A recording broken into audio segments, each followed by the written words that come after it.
कर लेंगे हमारे सहयोगी भवानी का। भवानी, कांग्रेस की हार पर आपने कल जो ट्वीट किया गया था लोकेश शर्मा की ओर से, उस पर रिएक्शन लीजिएगा लोकेश से, जिसमें वो ये कह रहे हैं कि हार के लिए सीधे सीधे अशोक गहलोत को उन्होंने जिम्मेदार ठहराया था।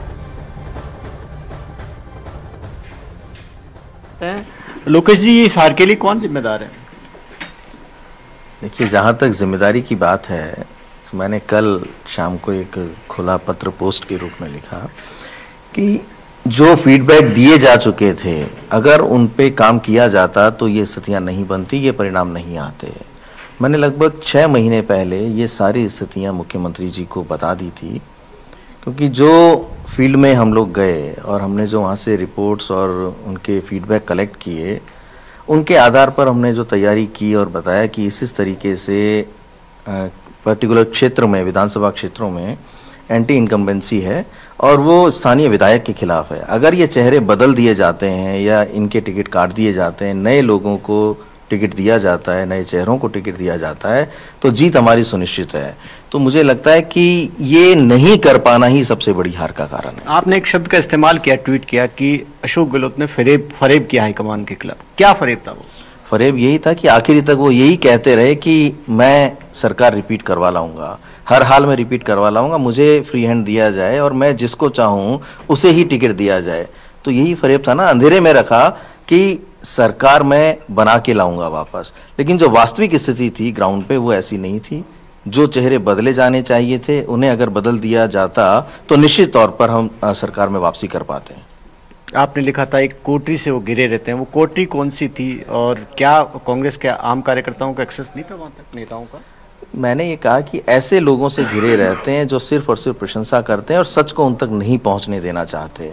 तो ये तो पूरा प्रदेश जानता है कि उनके इर्द गिर्द 24 घंटे कौन लोग रहते हैं। उन लोगों ने एक बहुत बड़े पाप का काम किया है कि मुख्यमंत्री जी तक सच को नहीं पहुंचने दिया।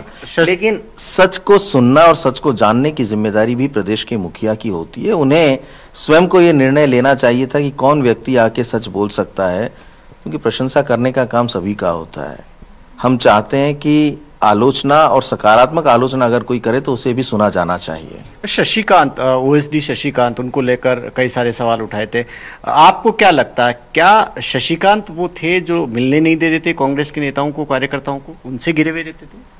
देखिए, ये तो सभी लोग कहीं ना कहीं किसी ना किसी रूप में शिकायत करते हैं कि हम वहाँ तक नहीं पहुँच पाते। जब भी टाइम लिया जाता है या हम लेना चाहते हैं, मिलना चाहते हैं, तो पर्टिकुलर उनके माध्यम से ये जवाब आता है कि भाई साहब अभी नहीं मिलना चाहते या साहब अभी व्यस्त हैं। तो उनकी भूमिका तो रही है कहीं ना कहीं इस तरीके से कि लोग उनसे सीधे कनेक्ट नहीं हो पाए। आपने देखा होगा पिछली 2 बार का जो टेन्योर था, हर व्यक्ति बड़ी सहजता से उन तक पहुंच पाता था।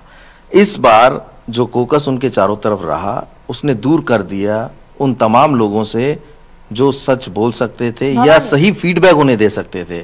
तो ये एक बहुत बड़ा गैप क्रिएट हो गया। भवानी, अब तो चूंकि अशोक गहलोत की सरकार रिपीट नहीं हो पाई है, लेकिन आप लोकेश से ये भी जरा पूछेगा कि चूंकि वो ओएसडी रहे हैं अशोक गहलोत के, पार्टी के अंदर अंदरूनी कलह थी और उसका सबसे बड़ा उदाहरण 25 सितंबर को पूरे देश ने देख लिया था। अब सवाल ये है कि क्या हाई कमान तक को भी चुनाव के पहले अंधेरे में यहां पर रखा गया था? और उनसे ये भी पूछिए कि अगर इतना सब कुछ चल रहा था तो फिर अब वो क्यों मुखर होकर कह रहे हैं जब सरकार बन नहीं पाई है, पहले क्यों नहीं उन्होंने अपनी आवाज उठाई?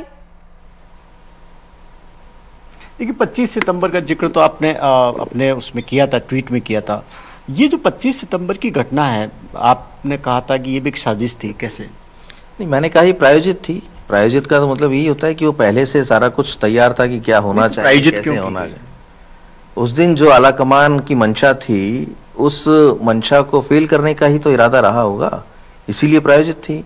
अगर उस दिन आलाकमान की मंशा के अनुरूप वो कार्यक्रम होता या वो मीटिंग होती और उसमें जो फैसले जो सोचे थे आलाकमान ने, अभी तो आलाकमान को ज़्यादा पता है कि उन्होंने क्या फैसले सोचे होंगे, लेकिन उस दिन का घटनाक्रम नहीं होता और जो चाहते थे केंद्रीय नेतृत्व तो उस दिशा में काम होता, तो मुझे लगता है कि आज परिस्थितियां बदली हुई होती। क्या पायलट के साथ में कलह भी आपको प्रायोजित नजर आ रही है?